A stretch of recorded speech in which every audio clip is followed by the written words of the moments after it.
हिंदी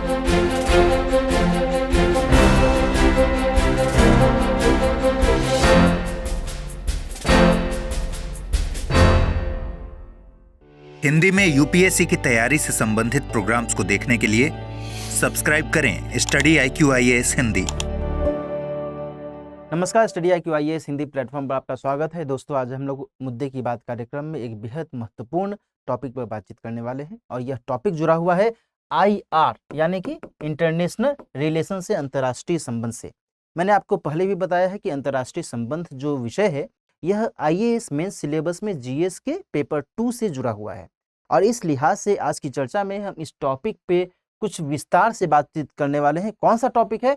तो क्या है गिलगित बाल्टिस्तान की कहानी, है ना। गिलगित बाल्टिस्तान एक बहुत महत्वपूर्ण रणनीतिक विषय है। भारत के पॉइंट ऑफ व्यू से, भारत के कॉन्टेक्स्ट में इस विषय का अपने आप में बहुत बड़ा रोल है। तो यहाँ पर आज की चर्चा में हम ये समझने की कोशिश करते हैं कि आखिर इससे जुड़ी हुई कहानी क्या है और इससे संबंधित जो इसका इतिहास रहा है वह क्या है और वर्तमान में इससे संबंधित जो गतिविधियां चल रही हैं वो क्या कुछ चल रही हैं। और इसके साथ साथ यह भी महत्वपूर्ण हो जाता है कि आज हमने इस विषय को क्यों चुना है। लेकिन सबसे पहले मैं इसके लोकेशन के बारे में आपको बता दूं ताकि आपको एक पिक्चर क्लियर हो सके कि इस संदर्भ में, इसी पार्टिकुलर रीजन के संदर्भ में यहाँ पर बातचीत आगे होने वाली है। ठीक है, यहाँ सामने आप देख रहे होंगे ये एक मैप है, इंडिया का मैप है, भारत का मैप है और इससे जुड़े हुए कुछ देश हैं उनका मैप। इंडिया है ये और यहाँ पर पाकिस्तान है, यहाँ पर अफगानिस्तान है, ये चीन है। इस तरीके से आप यहाँ पर समझ सकते हैं यह जो गिलगित बाल्टिस्तान का क्षेत्र है यह चारों ओर से कुछ देशों से ये घिरा हुआ भी है ना। भारत का तो यह अभिन्न हिस्सा है ही।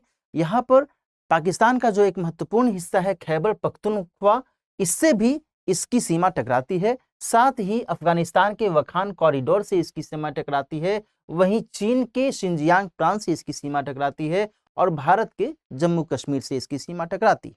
तो ये इसका एक ज्योग्राफिकल लोकेशन है, भौगोलिक अवस्थिति है। साथ ही यहाँ पर मैं आपको ये भी बता दूं कि जो यह गिलगित बाल्टिस्तान है, मैं यहाँ पर इसको शॉर्ट फॉर्म में GB लिख देता हूँ, है ना। गीगाबाइट नहीं है ये क्या है? गिलगित बाल्टिस्तान है। तो इस गिलगित बाल्टिस्तान के कॉन्टेक्स्ट में आगे मैं आपको बताऊं तो यह जो क्षेत्र है ये 6 गुना ज्यादा है इसका क्षेत्रफल। किससे? तो POK से, जो पाक ऑक्युपाइड कश्मीर है ना, पाक अधिकृत कश्मीर से यह लगभग 6 गुना ज्यादा है। और अभी वर्तमान की यदि हम बात करें तो वर्तमान में गिलगित बाल्टिस्तान को लेकर करके पाकिस्तान जो है उस पर अपना अधिकार जताता है, जबकि भारत उसे शुरू से ही, भारत की आज़ादी के बाद से ही भारत ने इसे अपना एक अभिन्न हिस्सा माना है। क्लियर? तो ये जो बातें हैं, ये बातें यहाँ पर आपको समझने की आवश्यकता है कि इस संदर्भ में, इस क्षेत्र के संदर्भ में क्या कुछ चीजें यहाँ पर निकलकर सामने आती। दूसरी बात यहाँ पर यह है कि इससे जो जुड़ा हुआ इतिहास है, यहाँ पर 1935 1935 से इसको जोड़कर देखने की आवश्यकता है।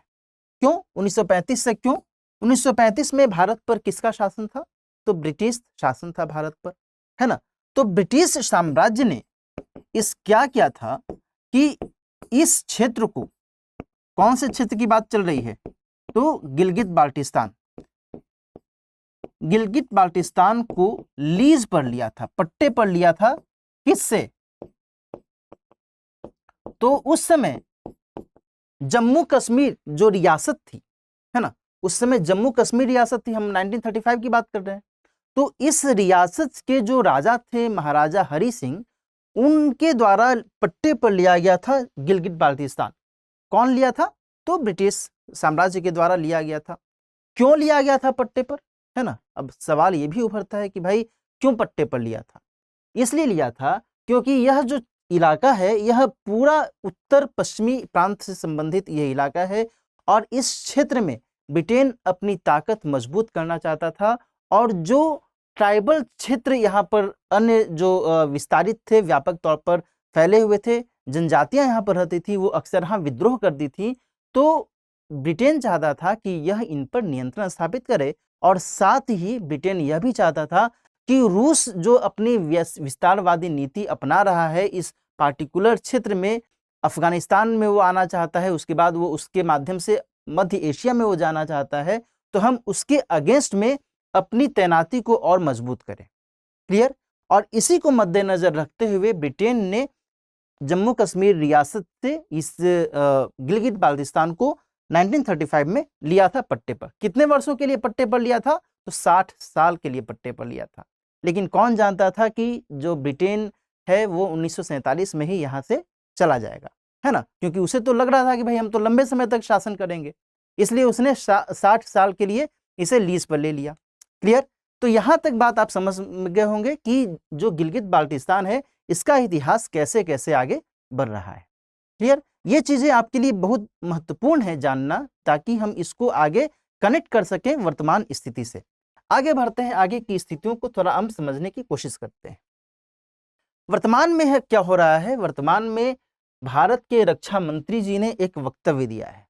वक्तव्य ये दिया है कि we are walking north, have to reach Gilgit Baltistan. आप इसका सेंस, इसका मतलब समझ रहे होंगे। उनका कहना है कि हम उत्तर दिशा की ओर बढ़ रहे हैं और हम गिलगित बाल्टिस्तान तक पहुंच जाएंगे, यानी कि गिलगित बाल्टिस्तान हमारा अभिन्न हिस्सा है और हम उसे प्राप्त कर ही लेंगे। एक संकेत यह मिल रहा है उनके वक्तव्य के द्वारा, उनके स्टेटमेंट के द्वारा। और कब यह वक्तव्य दिया गया? तो शौर्य दिवस का आयोजन किया गया था। कहां पर? तो जम्मू कश्मीर। क्यों? क्योंकि 1947 में, जब आपको पता होगा कि 1947 में जब भारत की आज़ादी के बाद, भारत और पाकिस्तान के बंटवारे के बाद कश्मीर में एक जो दहशत की स्थिति बनी थी, पाकिस्तान समर्थित जो आतंकी थे या फिर कहें जो जनजातीय कबीले थे, वो कबीले जम्मू कश्मीर में आकर करके वहाँ पर लूटपाट किए थे और हिंसक गतिविधियाँ की थी। उसी के अगेंस्ट में जब महाराजा हरि सिंह जी ने भारत के साथ में विलय की बात की, तो फिर उसी समय भारत की तरफ से जब विलय हुआ जम्मू कश्मीर का भारत में, तब फिर भारत की तरफ से भारत की वायुसेना, भारतीय वायुसेना ने वहां पर सैन्य कार्रवाई की थी, है ना। और इसी के उपलक्ष्य में लगभग 75 वर्ष पूरे हुए हैं, इसी के उपलक्ष्य में शौर्य दिवस का आयोजन किया गया। और इसी शौर्य दिवस के मौके पर भारत के रक्षा मंत्री जी के द्वारा यह वक्तव्य दिया गया। यहां तक बात आप समझ गए होंगे कि भाई आज हम गिलगित बाल्टिस्तान की चर्चा क्यों कर रहे हैं। ठीक है, क्योंकि स्वयं भारत के रक्षा मंत्री जी के द्वारा इस तरीके से संकेत दिया गया है, तो ये हमें समझना जरूरी हो जाता है कि आखिर गिलगित बाल्टिस्तान का जो यह विषय है, यह अक्सरहा क्यों उभरता रहता है और इससे जुड़ा हुआ जो इतिहास है, इससे जुड़ी हुई जो पृष्ठभूमि है, वह क्या कुछ कहती है। क्लियर। आगे बात करते हैं। जब 15 अगस्त 1947 को भारत की आजादी होती है, तो उससे पहले ही 1 अगस्त 1947, ध्यान से समझिएगा, 1 अगस्त 1947 को ब्रिटेन क्या करता है कि जो लीज पर लिया हुआ था इसने गिलगित बाल्टिस्तान का क्षेत्र, वह वापस कर देता है। किसको? तो जिससे लिया था उसको वापस कर दिया, महाराजा हरि सिंह को ये वापस कर दिया कि भाई अब तो हम जा रहे हैं, अब तो हमें इससे कोई लेना देना है ही नहीं, कोई काम है ही नहीं, तो अब हम इसका क्या करेंगे, हम इसको वापस कर देते हैं, जिससे लिए उसे हम वापस कर दिए। क्लियर। यहां तक बात आप समझ गए होंगे। अब होता है क्या कि जो महाराजा हरि सिंह है, जम्मू कश्मीर के राजा, उन्होंने वहां पर अपने एक व्यक्ति को, अपने एक सहयोगी को, उनका नाम था घनसर सिंह, है ना, घनसर सिंह को तैनात किया एज ए गवर्नर के तौर पर वहां पर तैनात किया कि वो वहां की व्यवस्था को देखें। ठीक है, यहां तक बात समझ में आ गई। लेकिन होता है क्या कि इसी बीच 22 अक्टूबर 1947 को कार्रवाई होती है पाकिस्तान की तरफ से। पाकिस्तान के समर्थन में जो कबायली हमला होता है, वह क्या करता है कि वो आगे बढ़ता है बारामूला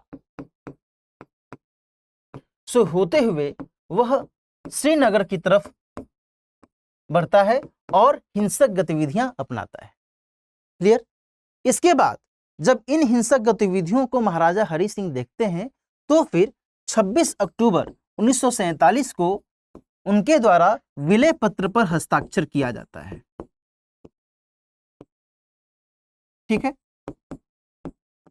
किसके विलय पत्र पर? भारत में मिलने के विलय पत्र पर। क्लियर। क्योंकि उस समय तक यह भारत में नहीं मिला था। 3 ऐसी रियासतें थी जो भारत की आज़ादी के समय भारत में नहीं मिली थी, जूनागढ़, जम्मू कश्मीर और फिर हैदराबाद, है ना। तो यहाँ पर हम बात कर रहे हैं जम्मू कश्मीर की। तो 26 अक्टूबर 1947 को उन्होंने कहा कि भाई हम विलय पत्र पर हस्ताक्षर करते हैं, हम जो है भारत के हिस्सा बनना चाहते हैं। क्लियर। अब जबकि यहाँ पर एक तकनीकी पक्ष यह है दोस्तों कि जब जम्मू कश्मीर भारत का अभिन्न अंग बन गया, 26 अक्टूबर 1947 को इस पर हस्ताक्षर कर दिया गया और 31 अक्टूबर 1947 को जम्मू कश्मीर का विलय हो गया, है ना, विलय हो गया, ठीक है ना। तो फिर अब जम्मू कश्मीर को गिलगित बाल्टिस्तान दिया गया था, 1 अगस्त 1947 को वापस कर दिया गया था। तो जम्मू कश्मीर का जो हिस्सा है वो तो भारत का ही हुआ ना, है कि नहीं। तो यहाँ पर एक जो तकनीकी पक्ष है, यहाँ पर ये समझने की जरूरत है कि भारत इस लिहाज से निश्चित तौर पर कहता है कि गिलगित बाल्टिस्तान भारत का अभिन्न अंग है। क्लियर, यहाँ तक बात आप समझ गए होंगे। चलिए आगे बात करते हैं, आगे इसको और आगे समझने की कोशिश करते हैं। इस बीच होता है क्या कि 1 नवंबर 31 अक्टूबर को विलय होता है और उसके बाद एक प्रतिक्रिया होती है उस पार्टिकुलर रीजन में। कहां पर? गिलगित बाल्टिस्तान की हम बात कर रहे हैं, ठीक है। वहां पर आरसीजीबी की गतिविधि होती है। आरसीजीबी का मतलब होता है रिवॉल्यूशनरी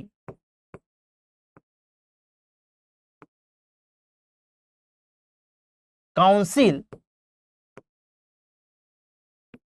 ऑफ गिलगित बाल्टिस्तान, है ना। जीबी मैं शॉर्ट फॉर्म में ही लिख रहा हूं, मैंने पहले ही बता दिया है। तो revolutionary council of Gilgit Baltistan के द्वारा प्रतिक्रिया होती है और इनके द्वारा हिंसक गतिविधियां भी होती हैं, वहां पर मारकाट की जाती है। और उसके बाद होता यह है कि 15 नवंबर 1947 को यह कहता है कि भाई हम पाकिस्तान में मिलना चाहते हैं, हम स्वतंत्र हैं। और हम पहले तो यह कहता है कि हम स्वतंत्र हैं और उसके बाद यह कहता है कि हम पाकिस्तान में मिलना चाहते हैं। 15 नवंबर 1947 को यह कहता है। और इस बीच देखो होता है ये कि 2 नवंबर 1947 को एक घटना घटती है। उसमें होता है ये कि ब्रिटेन ने जब 1935 में पट्टे पर लिया था, लीज पर लिया था गिलगित बाल्टिस्तान का क्षेत्र, तो इसने गिलगित स्काउट की स्थापना की थी। गिलगित स्काउट का मतलब यह हुआ कि गिलगित क्षेत्र की सुरक्षा के लिए वहां पर सेना तैनात की थी, सैन्य कर्मियों को तैनात किया था। उन्हीं सैन्य कर्मियों में से 2 ने क्या किया कि पाकिस्तान का पक्ष लिया और 2 नवंबर 1947 को उन्होंने कहा कि हम गिलगित बाल्टिस्तान को पाकिस्तान को हम सौंपना चाहते हैं, हम पाकिस्तान के साथ हम मिलना चाहते हैं, ठीक है ना। तो यहां पर मैं आपको बता दूं कि गिलगित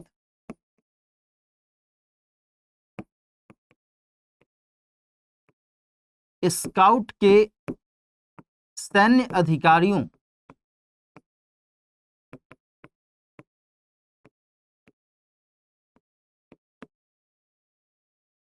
द्वारा पाकिस्तान को समर्थन,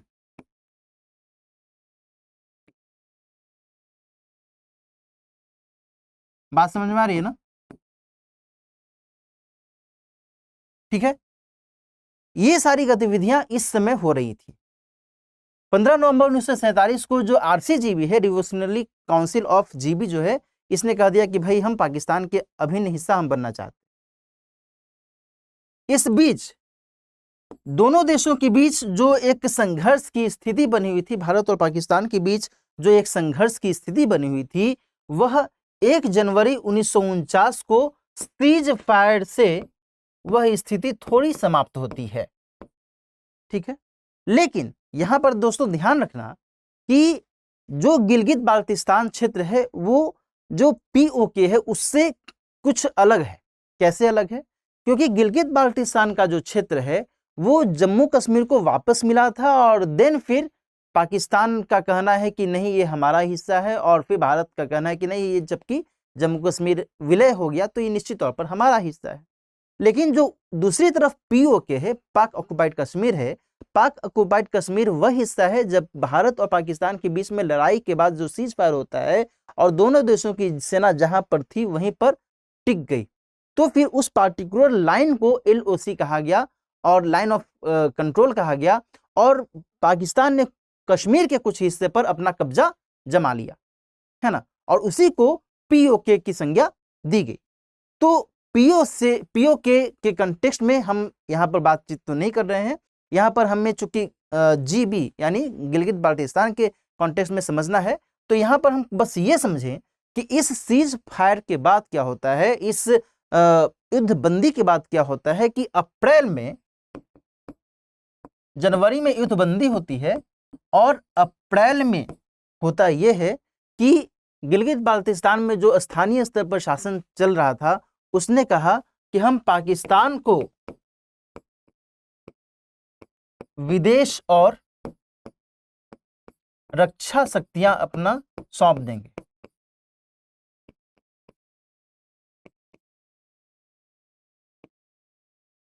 है ना, अप्रैल 1949 में यह बात की गई कि हम पाकिस्तान को अपनी विदेश और रक्षा शक्तियां सौंप देंगे, यानी कि इस पर निर्णय लेने का अधिकार पाकिस्तानी सरकार का ही होगा।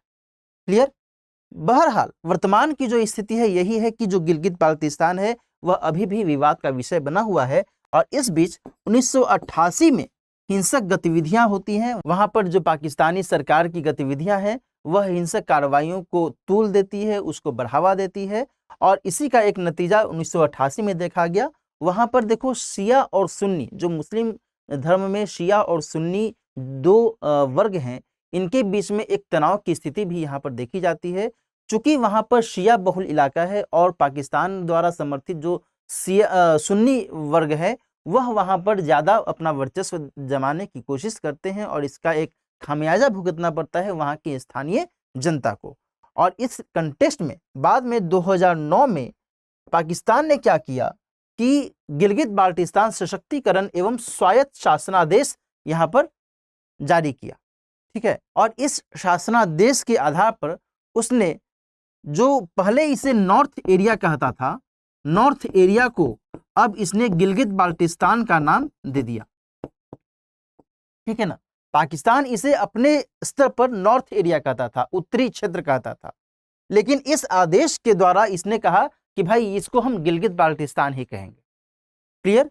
यहां पर थोड़ा सा ये भी समझना है कि जब हम पीओके के कॉन्टेक्स्ट में यहां पर बातचीत कर रहे थे सीज फायर के दौरान, तो पीओके में पाकिस्तान ने इस तरीके से अधिकार किया हुआ है कि पीओके में वहां पर अपना संविधान भी लागू है, पीओके का अपना संविधान है ना। लेकिन गिलगित बाल्टिस्तान के संदर्भ में यदि हम बात करें तो गिलगित बाल्टिस्तान का एज सच कोई संविधान नहीं है ना, एज सच कोई वहां पर उसका अपना संविधान नहीं है। बस पाकिस्तान उस पर अपना एक नियंत्रण जरूर कसने की कोशिश करता है, और उसी का एक जो नतीजा है वो यहाँ पर उसके आदेश के द्वारा ये दिखता है। क्लियर। यहां तक मेरे ख्याल से आप समझ रहे होंगे कि जो कहानी चल रही है गिलगित बाल्टिस्तान के क्षेत्र में किस तरीके से एक खींचतान की स्थिति यहाँ पर देखी जा रही है। आगे हम बात करते हैं वर्ष 2018 में इसने क्या किया कि तत्कालीन पाकिस्तान सरकार द्वारा वहां पर केंद्रीकरण का आदेश दिया गया। केंद्रीकरण का आदेश देने का मतलब यह हुआ कि जो वहां पर पहले स्थानीय स्तर पर गतिविधियां चल रही थी शासन प्रशासन की, उन गतिविधियों को भी पाकिस्तानी सरकार ने अपने नियंत्रण में कर लिया। और इसका कारण यह था कि गिलगित बाल्टिस्तान के क्षेत्र से ही देखो एक महत्वपूर्ण व्यापारिक गतिविधि संचालित की जा रही है, और उसका नाम है सीपेक, चीन पाकिस्तान आर्थिक गलियारा, है ना। सीपेक क्या है? तो यह है चीन पाकिस्तान आर्थिक गलियारा।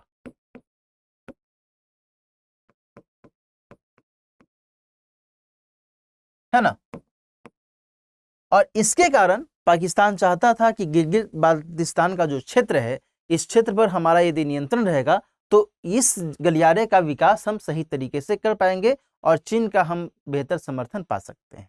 इस आदेश के अगेंस्ट में पाकिस्तान के सर्वोच्च न्यायालय में चुनौती भी दी गई, और चुनौती के बाद वहां के सर्वोच्च न्यायालय ने यह कहा कि जब तक गिलगित बाल्टिस्तान क्षेत्र में वहां पर चुनाव नहीं हो जाता है तब तक हम ऐसा कर सकते हैं, ऐसी व्यवस्था कर सकते हैं कि वहां पर एक केयर टेकर गवर्नमेंट स्थापित कर सकते हैं, है ना। लेकिन पाकिस्तान सरकार ने सर्वोच्च न्यायालय के इस सुझाव को, इस परामर्श को मानने से इनकार कर दिया। क्लियर। तो यहाँ पर देखो स्थिति अभी जस की तस बनी हुई है, वहां पर एज सच कोई चुनाव हुआ नहीं है। पाकिस्तान के स्तर पर ये गतिविधियां चलती रहती है, वो वहां पर चुनाव करवाता है और उसके हिसाब से वो देखता है, लेकिन जो भारत है, भारत ने तो निश्चित तौर पर अपना एक स्टैंड क्लियर रखा हुआ है तब से कि भाई हम यहाँ पर पाकिस्तान का किसी भी स्तर पर कोई हक मानते ही नहीं है ना।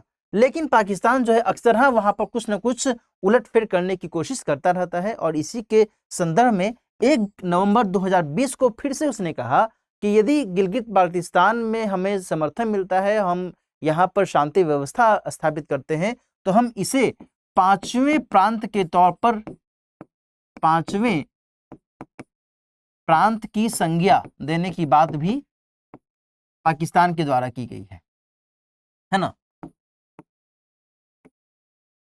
ठीक है ना।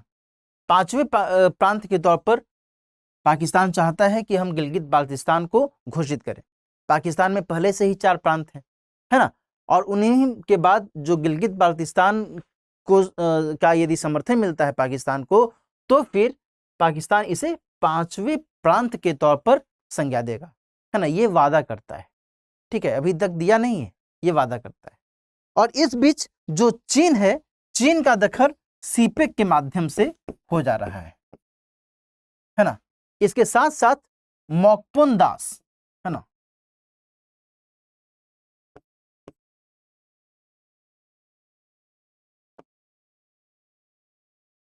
मॉकपोन दास SEZ स्पेशल इकोनॉमिक जोन, मॉकपोन दास स्पेशल इकोनॉमिक जोन भी इस पार्टिकुलर रीजन में चीन के समर्थन से विकसित किया जा रहा है।